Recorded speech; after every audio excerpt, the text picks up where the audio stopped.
Hi, Hammer. Are you there? Yes, I am here. Can you hear me? I can. Thank you for joining. Yes, I've been watching and listening to your channel for a while. You have been showing up within my feed for some time now. Um, just for those who, I guess, those who already know who I am, you guys already know that I am, of course, um, a West African who, well, I was born in West Africa, but I currently live in the United States, right? So I have a little bit more. I have a very deep connection to this topic as well. Um, Mm-hmm. but if we really look at it in a sort of in depth geopolitical analysis, right? Okay. What's happening with France and West Africa is not happening in a vacuum per se, right? There is an overall sort of global realignment that is currently happening. Mm. Really, I would say that ever since the end of World War II, um, and really the end of the Cold War, what you have had is that the United States has essentially ruled the world as the global hegemon. And Mm-hmm. I will say that what has happened is that not only they dominate the globe, but they also sort of reimposed European and Western dominance on the planet. Now, of course, we've had it for a couple hundred years, from the French to the British, the Spaniards, the Portuguese, all that stuff, right? But what made America different is that the United States really, I guess, became the zenith of global European domination when it became the sole superpower on the planet. Now, why does this matter? It matters because things like what France is doing in West Africa, they don't do that by themselves, right? The United States empire also helps them in those endeavors because they are essentially vassal states. So France is in a unique position because on one hand, they essentially they resent being a vassal to the US empire, but simultaneously understand that the US empire helps them maintain the grip specifically on the former colonies in West Africa. Now, what essentially has happened in various recent years is that what we have seen is that more and more of the global economic prowess has moved from the West towards the East, specifically Asia. And look, the United States, since it became a unipolar power, its biggest fear has always been the rise of a competitor, right? Another power that will be able to challenge it for the throne. Because first you had the Soviets and they won that battle, but now they sort of became the first country in human history to be a global, really like undisputed, global hegemon. They knew that just looking at history, empires don't last, and so the fear was always who's next, right? Now, as we see the center of the global, and for those who may ask the question, right, why did this shift even occur? Well, look, you have to first look at how capitalism operates.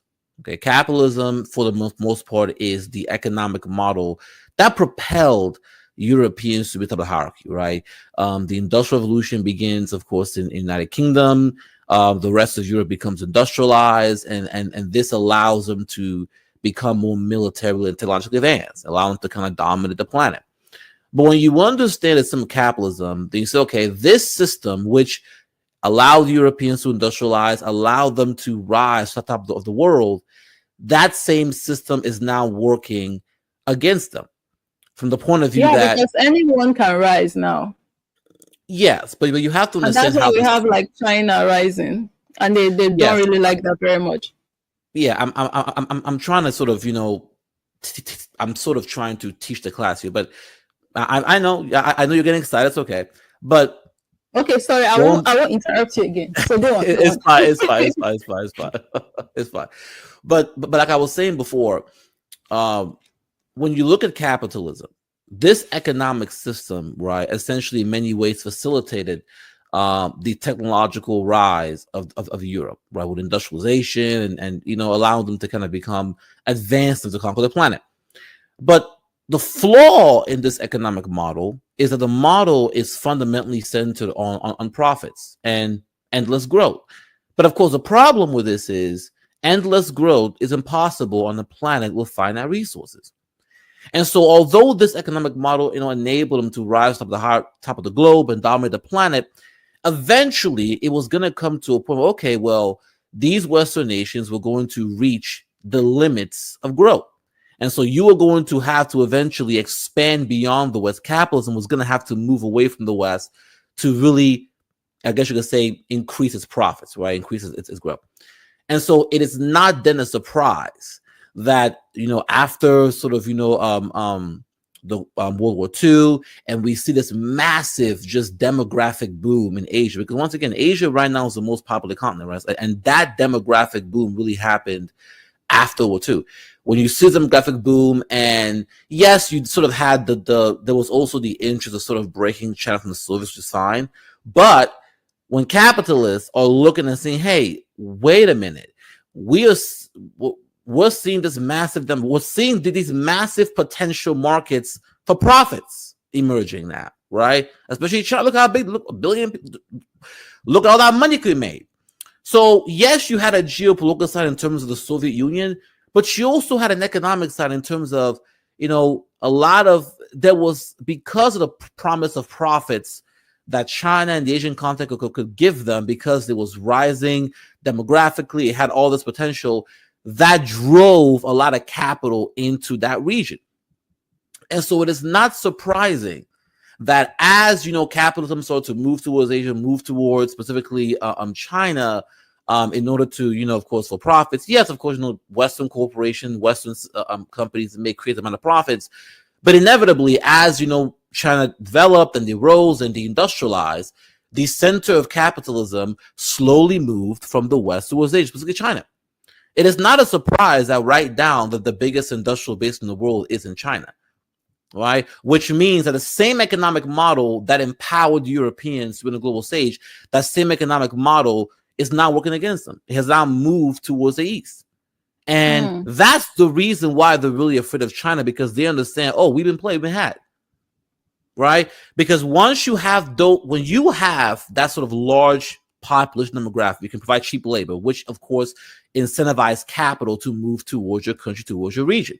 Then with that capital coming through, you can industrialize, build up your economy. Once you have your industrial base, you can build up, your military with that as well. So you end up going through the industrial process. And once you become industrialized, right, and it's industrial power at that point, you can then be able to rival other powers on the global stage, right? That's the process, right? And I would say even post-industrial to an extent, when you start entering to what's more of a service economy.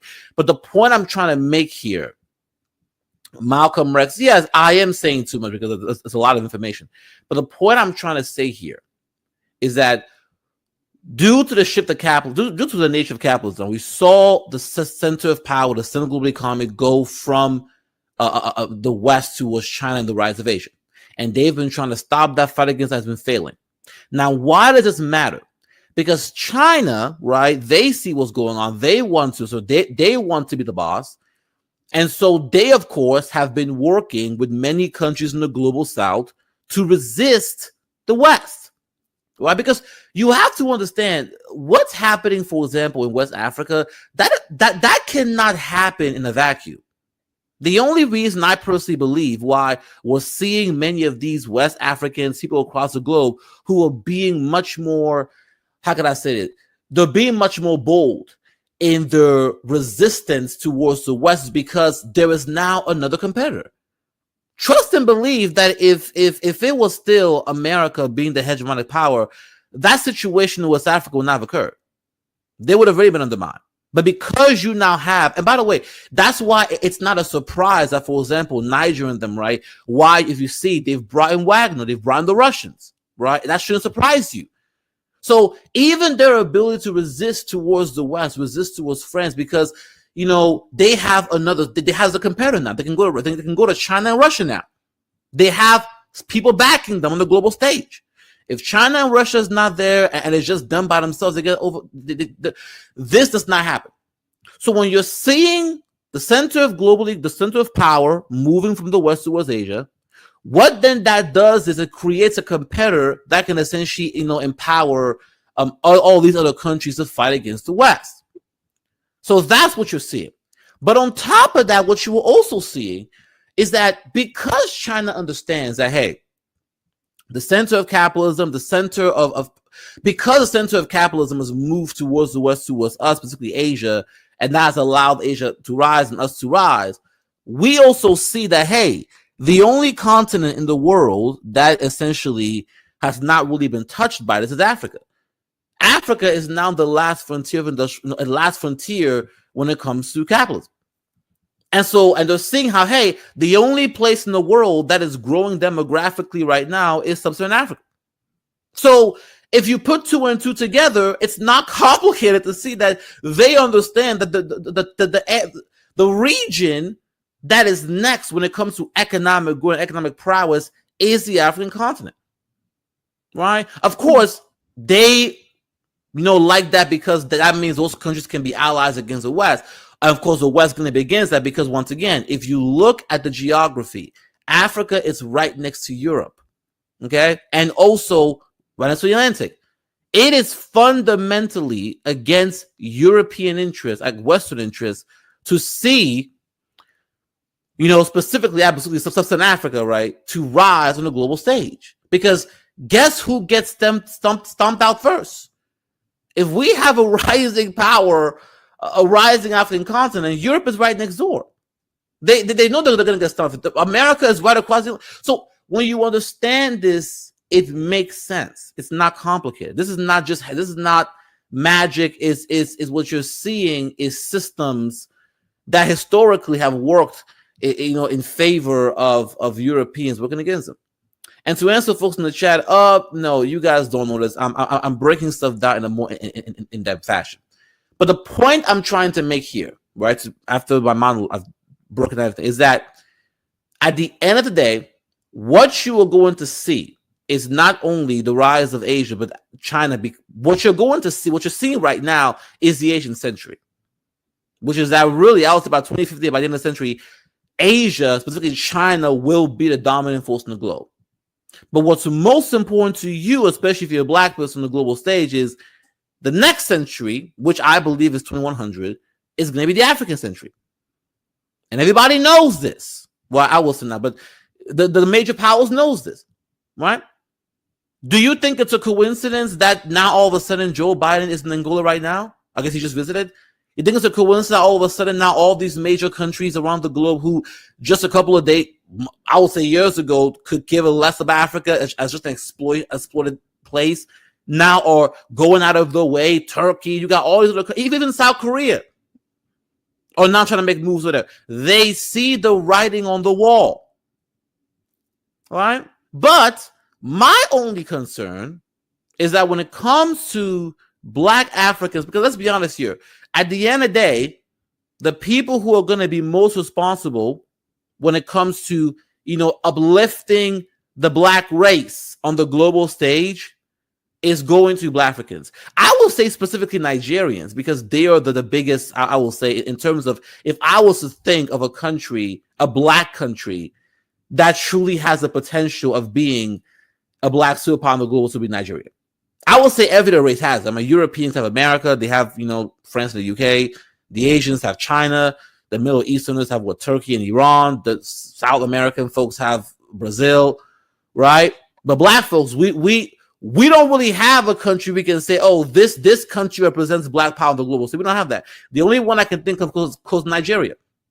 So really, what you have is you have the opening for an African century. Okay?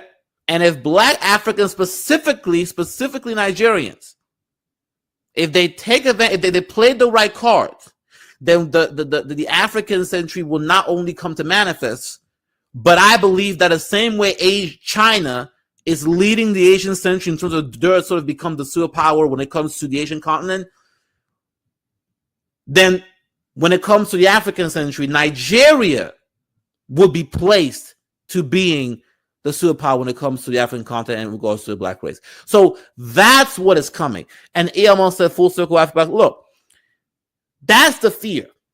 The fear has always been specifically Africa back on top. And look, I was listening to your live stream, Evie Anita, and you kept asking the question, essentially, why is it that Europeans specifically have chosen to use exploitative, actions and behaviors towards Africa instead of, trying to have a more cooperative agreement? Well, the answer is very clear.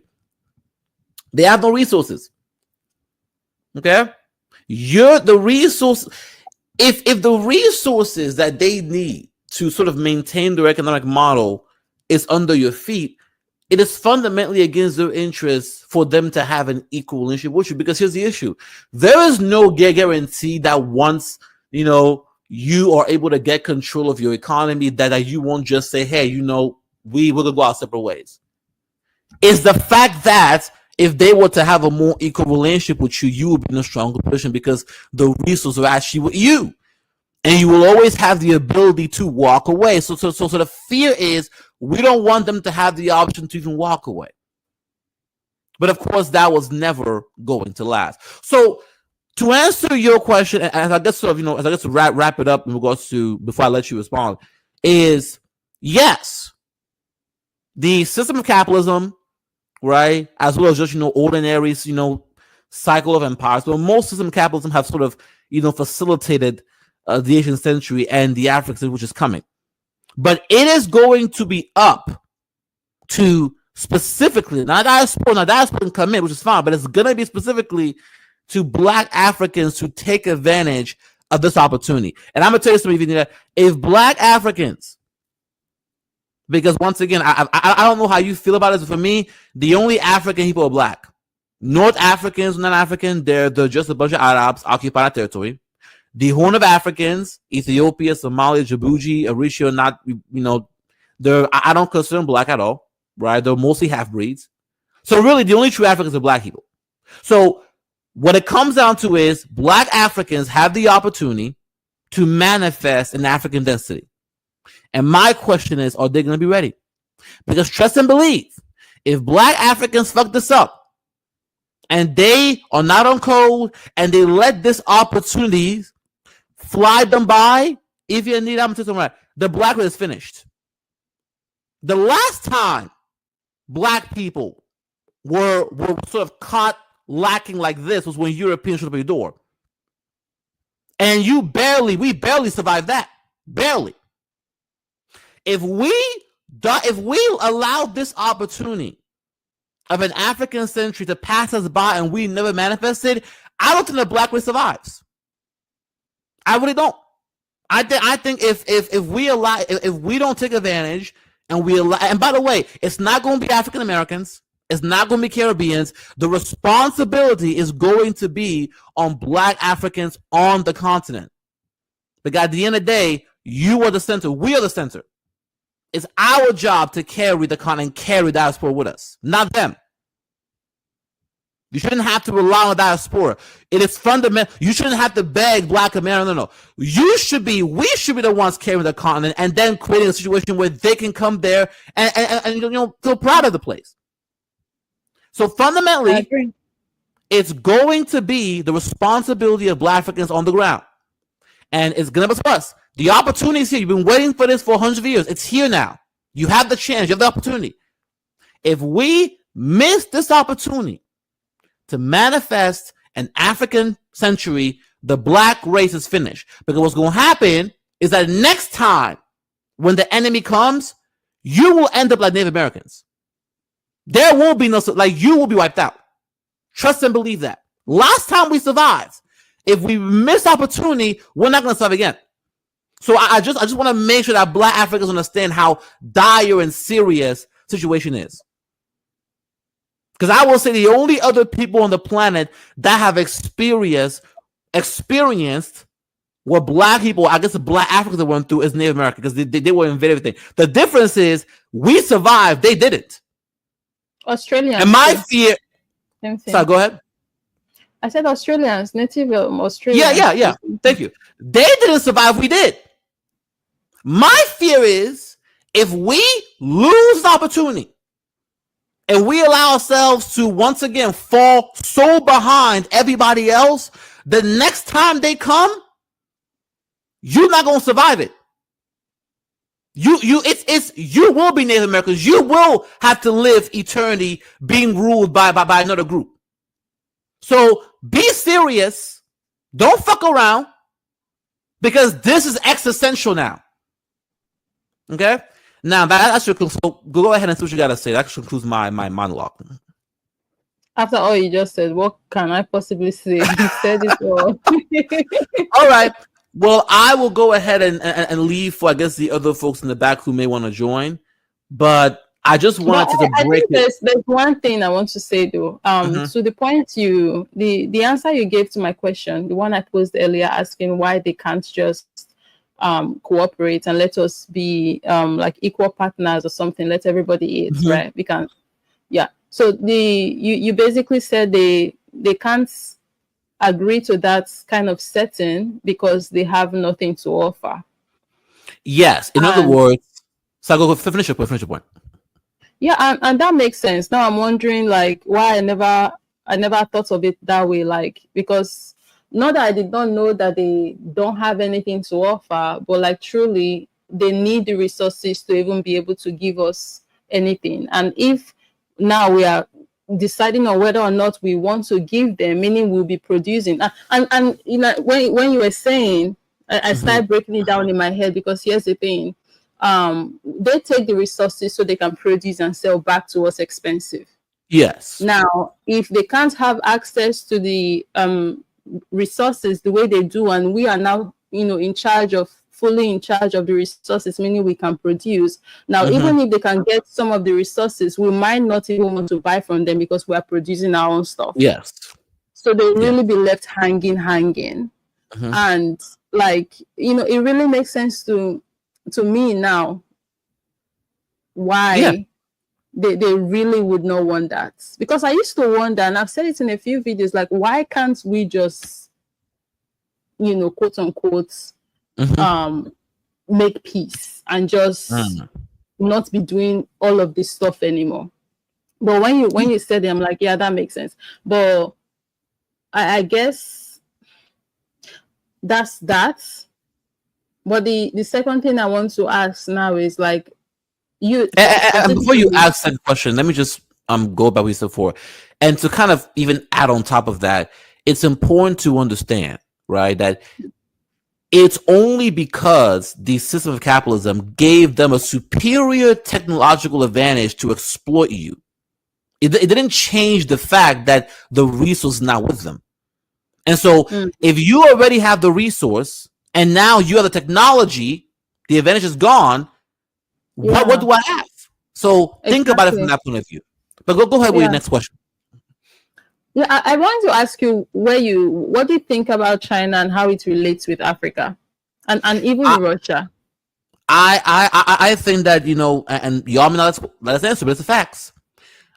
China right now is the only option y'all really have, in my opinion. Do you think China and okay, let's speak of China first, then you speak on Russia. Do you think China is?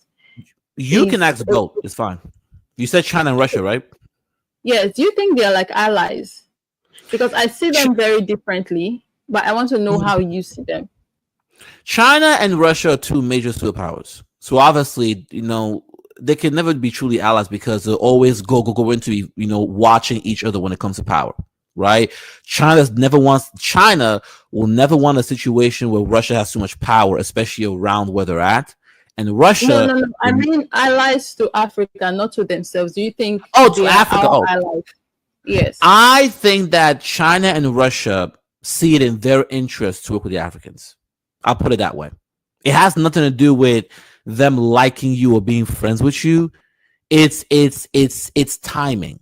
Is that right now, or I guess, you know, in this dynamic we're in, the environment puts them in a situation in which it is in their interest to work with you. Think about it that way, right? And I've told Black Africans, look, you don't gotta trust China, right? But right now, China and Russia are the only options you really have. And, you know, right now, of course, you know, I think Biden, went to Angola to make some deal with them. I said, look, at the end of the day, you're going to end up back going with China anyway. The reality is this, okay?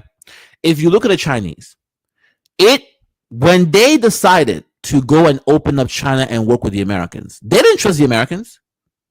They knew how the white folks in America were, but they understood at the end of the day, hey, look, if we don't have, at the end of the day, their system, capitalism, provides them sort of industrialization, provides them a technological advantage, an economic advantage that we can compete with.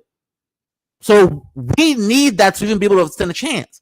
So they were willing to work with the Americans, with the West, even though they didn't trust them because of what was being provided. And it took advantage of how, hey, one, the West, was willing to work with you because they wanted to break you from the Soviets. And two, capitalism wanted to go to where you were at because of profits. So they took advantage of those things. And what happened? They inevitably, brought in capitalism into the country. They industrialized, and now look at where they are. Now the West can challenge them because the technological advantage is gone now. The economic advantage is gone now. So what I'm saying is that at the end of the day, what China and Russia, I will say really, but what China really is offering you, Black Africans, in many ways is sort of what the white Americans offer them. If you're willing to align with them, they're willing to kind of open you up and kind of bring in technology and put you on the path of industrialization. Right? So what That's you're it. basically saying, okay, so what you're basically saying is you don't have to be friends with these people. You just have to be smart to know how to play the game. Yes, that's it. Once again, when you look, there are no such things as friends when it comes to power. Let's go the other way. Do you think Vladimir Putin and Xi Jinping are friends? Hell, do you even think that Biden and Macron are friends? Do you think America is really friends with Europe? America views European states as its own vassal property. We all know this. We know how the Americans, treat the Europeans. They tell them what to do, how to jump. So even amongst white folks, it doesn't really operate like that. So what I'm saying here is that when you're dealing with power, there are no friendships here. It's always interest. That's it. And right now, while it is in their interest, or they view it in their interest, to work with you, take advantage of that to at least get you on the path of industrialization, because you have to get on the path. You have to get on the path to start that sort of industrial cycle, to get put in, to begin that process of capitalism where you're coming in and you begin the industry to build the factories. You need that, otherwise you cannot compete. Capitalism is a very expensive system. Is personally, I don't think it'll last. But at the end of the day, one advantage it does have is that capitalism does give you that technological advantage of industrialization. And it has shown that when societies take on capitalism, industrialize, have them factories, folks can't really compete with them like that, especially when they come with the fighter jets, the tanks. Come on, let's be honest. So my thing is that do not view it as a point of view of friendship, because you're not friends. It's interest. Okay? Think about it this way, right? Let's say someone is trying to sell you a car, right? But you're not interested. But then 2 weeks later, your car breaks down, and now you're in need of a car.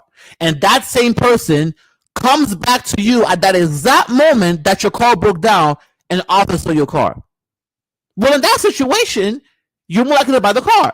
Now, if you think about it, the only thing that changed was the timing. When they came at you the first time, you were in a different situation. The time was not in their favor. When they came at you the second time, because your car had broken, now they had the advantage. You're more willing. That's what's happening right now. Right now, because China and Russia are in competition with the West, there's a geopolitical conflict, right? Right now, it is that the timing is in the favor of Black Africans to get them to put you on the path of industrialization, to put you up. That's it. That's all that changed. Timing is on your side. That's what I'm saying. You have an opportunity now. It's like that person coming to you to sell you the car when your car broke down. Now it is up to them to close that deal. The opportunity is there. Now, if they don't close the deal, they may not get it again. That's where Africa is right now. The opportunity is here. You gotta snatch it. Otherwise, it may not come again. So to answer your question, Black Africans, the only path they really have is China, because China and Russia are the only ones that are willing to do for you what the I will say really that the West did for them. So China particularly, right, is that they are willing to put you onto to sort of get you started on the industrial cycle, get you to industrialize, put you on that path, which has been the biggest issue. The biggest issue Black Africans have that we have never been able to begin the industrial process. The West has fought against it. They've always wanted you to be a resource extraction location. That's it. Because they know once you industrialize, once you have the technology, everything changes. So that's the difference. And I will say, take advantage of this opportunity because you may not have it again. So does that answer your question? Yes, it does. Okay. Are there any questions you have? I think the last question I want to ask is relating to Russia. Yes. This is a story from the past, though, but I don't know if you saw the news about how Putin came out talking about the Jesus situation and written out old photos and stuff. Oh, you mean the I believe I saw some clip of him bringing out, I think, a black Jesus or whatever. Mm-hmm. I want to ask you what you think about that situation and how, if it's basically a play on or him trying to butter up the Black people, Africans, and yeah, it could be. Because once again, look, it's vague because based on what I remember, it was a video where he was pulling some pictures with supposedly a black Jesus, black people on there. Look, there's no way to verify what that is or whether that was, where that comes from, right? But I do believe that yes, it could be a way for him to appeal to, Black Africans for that. But at the end of the day, to be honest with you, none of that matters. Whether or not we have a painting of a black Jesus doesn't matter. What needs to be the focus when it comes to Black Africans is that you need to take advantage. We need to take advantage of this opportunity because this is essential. Because if you, so go ahead, finish. Yeah, like I want to be clear why I was asking that question, not because I necessarily care about whether Jesus is black or white. I'm not even religious anymore, so it's not a big deal to me. I don't care. It's just that when I saw that happening, I could not help but think of it as him trying to distract us and butter us up. It just came off as suspicious to me. Like, why now?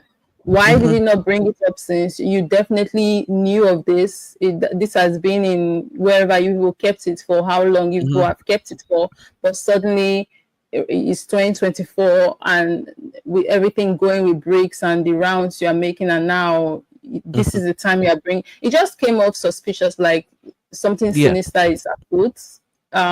Like you're correct. You're correct. I get what you're saying. Yeah. And what I'm saying is that your initial comment is probably correct. That it probably is because look, Russia ever since the war in Ukraine, right?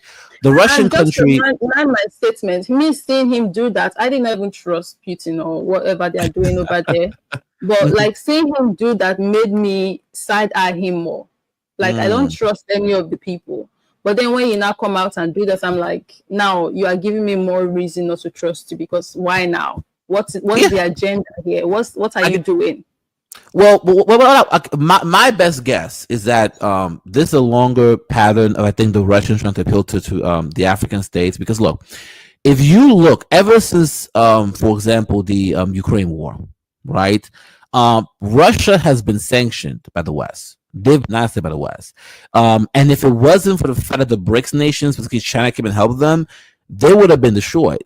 But particularly, right, a place that has helped them a lot was Africa. Because once again, if you look at the United Nations, if you look at African states essentially took a neutral position when it came to Russia, because they were trying to get the Africans to get on the Russia. So when they look at how, right now, the only place they really have the only place they see on the global stage that truly has, I will say, genuine sympathy for Russia is the African nations because of the history of the Soviet. Because remember, the Soviet Union helped a lot of African states with their independence. We know this, right? So there's those long old ties. So they have noticed that out of all across the globe, particularly Black African states have shown a bit more sympathy towards them when it came to Ukraine than anything else. Particularly because the hypocrisy of the same Western nations that went into Afghanistan, went into Iraq, all of a sudden now want to cry about Ukraine. The hypocrisy was insane. Then, of course, you had the African students that were being racially mistreated in Ukraine. So all of that stuff together, plus the ties with the Soviet Union, just made African states more sympathetic towards Russia's stance. So yes, I would see that video as just another way of them appealing to them because they view Black Africans, specifically Black African nations, as the place that's more sympathetic towards them. And I have no problem with that, right? Because at the end of the day, as long as they're willing to help, because look, the Russians are, when you look at Niger, for example, Mali, right? The Russians are helping them.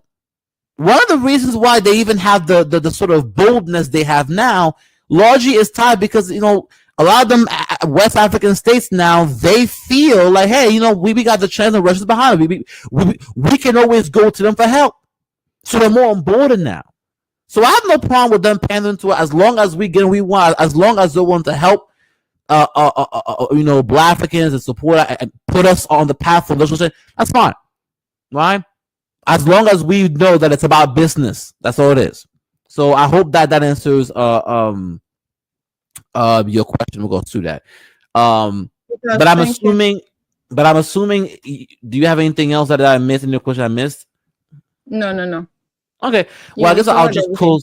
Yeah, I guess I'll just close off with this. Look, at the end of the day, the last message I have when it comes to Black Africans specifically, because once again, the responsibility is going to be on Black Africans, not African Americans, not diaspora Black Africans. We have an opportunity, right? We have an opportunity. You have the center of power going towards Asia. You have essentially Africa being set up for the African century. You have Russia and China willing to work with you, put you on the path for industrialization. We need to take advantage and seize this opportunity right now. Don't miss it. We can't miss it because it's existential. If we miss this opportunity, the Black race is finished. And I am not being hyperbolic. I am just telling the truth. Black people on the African continent, we stand over, I would say, the most resource-rich continent on the planet. And a lot of people around the world hate you for that. And they fear you for that because the fear is the moment y'all are really able to tap into them resources, you'll become a real Wakanda. So for you to believe that people around the globe, other powers, won't try and make another move on Africa the way Europeans did, hell, the way the Arabs did, is foolish. So if you miss this opportunity and we allow ourselves to fall behind again, the next time they come, we won't survive it. We will end up like Native Americans. So this is an existential situation. You either seize this opportunity and manifest the African destiny, the African century, or you miss this opportunity and you essentially, in my opinion, eventually will end up like Native Americans. Because when the world sees that you've missed the opportunity and the African century doesn't materialize, and them folks come back to get you because, okay, the Blacks are weak now, they've fallen behind, the gap is wider now. This time, we won't survive that. So that's what it is. Seize the opportunity and rise, lose the opportunity and fail forever. I would say lose your existence. So I encourage Black Africans to take this seriously and view this as an existential situation, because it is. So I'll leave it at that. I'll let y'all go. But thank you so much on panel. Thank you so much. Thank you very much, Hama.